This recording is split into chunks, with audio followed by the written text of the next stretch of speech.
क्या आपको पता है एंशिएंट टाइम्स में सिर दर्द के इलाज के लिए दिमाग में होल्स ड्रिल किए जाते थे, क्योंकि उन्हें ये लगता था कि दिमाग में होल करने से एविल स्पिरिट्स बाहर आ जाएंगे और तभी सिर दर्द रुक जाएगा। तो आज इस वीडियो में हम बात करने वाले हैं ancient and modern medical technology के बारे में। तो ये वीडियो एंड तक जरूर देखना और आप कौन से मेडिकल साइंस को बेहतर मानते हो ये कमेंट्स में जरूर बताना। एंशिएंट टाइम्स में जब लोग बीमार पड़ते थे तब उन्हें ट्रेडिशनल मेथड्स जैसे कि हर्ब्स, एक्यूप्रेशर जैसे नो साइड इफेक्ट वाले मेथड से क्योर किया जाता था। नेचुरल मेथड्स और ट्रेडिशनल मेडिसिन का इंपॉर्टेंस बहुत ज़्यादा है। Traditional Chinese medicine, Ayurveda, traditional Korean medicine जैसे एंशिएंट मेडिकल टेक्निक्स दुनिया के बहुत सारे पार्ट्स में आज भी प्रैक्टिस किए जाते हैं। एंशिएंट मेडिसिन शायद ही टाइम कंज्यूम हो सकते हैं, लेकिन वो बहुत ही बॉडी फ्रेंडली और इफेक्टिव होते हैं।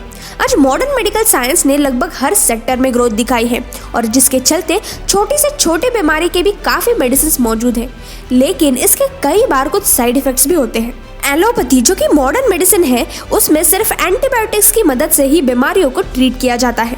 डायबिटीज ट्रीट करने के लिए 100 ड्रग्स हैं, लेकिन उन ड्रग्स से डायबिटीज क्योर नहीं होता, सिर्फ ट्रीट होता है। जो केमिकल्स मॉडर्न मेडिसिन में यूज किए जाते हैं वो ह्यूमन लिवर को धीरे धीरे डिस्ट्रॉय करते हैं। एंशिएंट मेडिकल साइंस में नेचुरल एलिमेंट्स का यूज बहुत होता था, यानी कि जो चीज़ें हमें नेचुरली मिलती है जैसे नीम के पत्ते, औषधि जड़ी बूटी, औषधि फल फूल एक्सेट्रा, इनके थोड़े थोड़े मिश्रण से एक उपयोगी मेडिसिन बनाया जाता था और वो मेडिसिन इंसानों को खिलाया जाता था। वहीं दूसरी तरफ मॉडर्न मेडिकल साइंस में कई software health technology, contemporary medical technology और बहुत सारा बायोमेडिकल रिसर्च शामिल होता है। एंशिएंट टाइम्स में सिर्फ पल्स चेक करने से ही वैद्य को ये पता चल जाता था कि उस व्यक्ति को कौन सी बीमारी है। वहीं आज के ज़माने में बहुत सारा टाइम एक्सरे और बाकी प्रोसीजर्स करने में ही निकल जाता है। मेडिकल साइंस एंशिएंट टाइम्स में बहुत हेल्पफुल था, जहां आयुर्वेदा जैसे बेहतरीन मेडिकल ट्रीटमेंट्स मौजूद थे। आयुर्वेदा आज दुनिया भर में इस्तेमाल किया जाता है, लेकिन आयुर्वेदा की शुरुआत 6000 BCE में एज ओरल ट्रेडिशन हुई थी, यानी कि इसके कुछ रिटर्न ट्रेसेस नहीं थे। बस लोग एक दूसरे से बात करके नॉलेज शेयर करते थे। फिर आगे चल के आयुर्वेदा की नॉलेज को रिटर्न फॉर्म में कन्वर्ट किया था। आयुर्वेदा में मेडिसिन को 8 भागों में डिवाइड किया है, जिन्हें अंग कहते हैं। ऐसे 8 अंग आयुर्वेदा में मौजूद है, जैसे कया चिकित्सा जिसमें जनरल बॉडी ट्रीटमेंट शामिल है, कौमाराभृत्य जिसके अंदर न्यू बॉर्न बेबी से लेकर 16 साल तक के बच्चों को ट्रीट किया जाता है, शाल्य तंत्र यानी कि ह्यूमन बॉडी सर्जरीज का नॉलेज, शलाक्य तंत्र जिसमें कान, नाक और गले की प्रॉब्लम्स का इलाज है और जिसे आज हम ENT ट्रीटमेंट के नाम से जानते हैं, भूत विद्या जिसमें स्पिरिट्स पोजेशन और मेंटल डिसऑर्डर्स के बारे में बताया गया है, अगक तंत्र जिसमें एपिडेमिक्स और टॉक्सिक एनिमल्स और वेजिटेबल्स के बारे में बताया गया है, रस्य तंत्र में डिफरेंट टाइप्स ऑफ टॉनिक्स जिसमें हमारी स्ट्रेंथ और लाइफ स्पैन बढ़ने के तरीके हैं, वाचिकारण तंत्र जिसमें सेक्सुअल फ्लूइड्स और इनफर्टिलिटी के प्रॉब्लम्स के बारे में बताया गया है। तो इससे हमें ये समझता है कि मॉडर्न मेडिकल साइंस आज जिन बीमारियों पर इलाज कर सकता है उसके रूट्स आयुर्वेदा में ही मिलते हैं। आयुर्वेदा का मतलब ही है नॉलेज ऑफ लाइफ। आयुर्वेदा अपने नेचुरल हीलिंग वेज के लिए बहुत पॉपुलर है, जो ह्यूमन बॉडी की छोटी से छोटी इशू का भी इलाज करता है, जैसे illness, general wellness, mental health, इन सब को आयुर्वेदा नेचुरल वेज में हील करता है। आयुर्वेदा की मदद से साइकोलॉजिकल और फिजियोलॉजिकल प्रॉब्लम्स को जड़ से ठीक किया जा सकता है। आयुर्वेदा एक ऐसे प्रिंसिपल पर बेस्ड होता है जो कि हमें एक हेल्दी लाइफस्टाइल देता है। हमारे इमोशंस, डाइट और बॉडी स्ट्रक्चर को मेंटेन करना, योगा प्राणायाम करना, लेप लगाना, ये सब कुछ आयुर्वेदा का पार्ट है। आयुर्वेदा को समझने के लिए 5 इंपॉर्टेंट एलिमेंट्स को समझना बहुत इंपॉर्टेंट होता है। वो है आकाश, वायु, अग्नि, जल और पृथ्वी। आज आयुर्वेदिक मेडिसिन इन सब प्रिंसिपल्स पर से ही बनाई जाती है और वो एंशिएंट टाइम्स में ही नहीं बल्कि बहुत सारे डेवलपिंग कंट्रीज में आज भी इफेक्टिव मानी जाती है।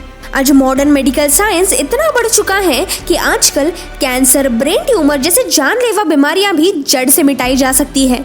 पर क्या आपको पता है एंशिएंट टाइम्स में भी ये सब सर्जरीज हुआ करती थी? जी हाँ, एंशिएंट टाइम्स में plastic surgery, brain tumour surgeries के ट्रेसेस पाए गए हैं। तो आप सोच ही सकते हो कि एंशिएंट टाइम्स में भी मेडिकल साइंस कितना एडवांस था। मॉडर्न मेडिकल साइंस की वजह से आज डेथ रेट्स बहुत हद तक कम हो चुके हैं। एंशिएंट टाइम्स में ज़्यादातर लोग हार्ट डिजीज, स्ट्रोक्स और बाकी डेडली डिजीज से मरते थे, लेकिन आज के एडवांस मेडिकल टेक्नोलॉजी की वजह से डेथ रेट 60% से कम हो चुके हैं। आज जैसे बहुत सारे हेल्थ इश्यूज हैं जिसे क्योर करने के लिए मॉडर्न टेक्नोलॉजी की ज़रूरत होती ही है। एग्जाम्पल हार्ट वॉल्व रिप्लेसमेंट, जहां वॉल्व निकालकर उसकी जगह मेटल वॉल्व बिठाई जाती है। ऐसे ही बहुत सारी बीमारियां हैं जिसे मॉडर्न मेडिकल साइंस की जरूरत पड़ती है। मॉडर्न टेक्नोलॉजी की वजह से एम्प्लॉयमेंट भी बहुत ज्यादा बढ़ गई है। ह्यूमन बॉडी और बहुत सारे डिजीजेस की वैक्सीन की स्टडी करने के लिए लाखों स्टूडेंट्स आज इंटरेस्टेड होते हैं। फार्मेसी, डॉक्टरेट, बायोटेक्नोलॉजी, माइक्रोबायोलॉजी जैसे फील्ड्स को काफी बूस्ट मिला है। एंशिएंट टाइम्स में लोग हर्बल मेडिसिन के कारण क्योर हो जाते थे, लेकिन कभी कभी कुछ गलत हर्ब्स की वजह से भी बहुत लोग मर जाते थे। एंशिएंट टाइम्स में जर्म्स का नॉलेज ना होने के कारण लोग अपने घाव पर इलाज ही नहीं करते थे। उन घावों को ठीक से क्लीन करके उन्हें बैंडेज लगाना, उसके बाद अपने हाथ अच्छी तरह से धोना, इसका नॉलेज किसी को नहीं था, जिसकी वजह से उन घावों से इन्फेक्शन पूरे शरीर में बढ़ जाता था और लोग उस इन्फेक्शन के कारण मरते थे। वैसे ही दूसरी तरफ आज के मॉडर्न वर्ल्ड में हर छोटी से छोटी बीमारी को 2 से 3 दिनों में क्योर किया जाता है। आज मॉडर्न मेडिकल साइंस की वजह से लाखों बीमारियों का इलाज किया जा सकता है। मॉडर्न मेडिसिन रिलायबिलिटी यानी जिस पे हम ट्रस्ट कर सकते हैं, इमरजेंसी और प्रॉम्प्टनेस यानी कि कोई भी इलाज क्विकली करना, ये थ्योरी पर वर्क करता है, जिसकी मदद से इमरजेंसी पेशेंट्स की जान बचती है। एंशिएंट मेडिकल साइंस जितना हेल्पफुल है उतना ही इम्पोर्टेंट मॉडर्न मेडिकल साइंस भी है। तो आपको ये वीडियो कैसा लगा ये कमेंट्स में ज़रूर बताना। तो मिलते हैं अगले वीडियो में, तब तक के लिए बाय बाय।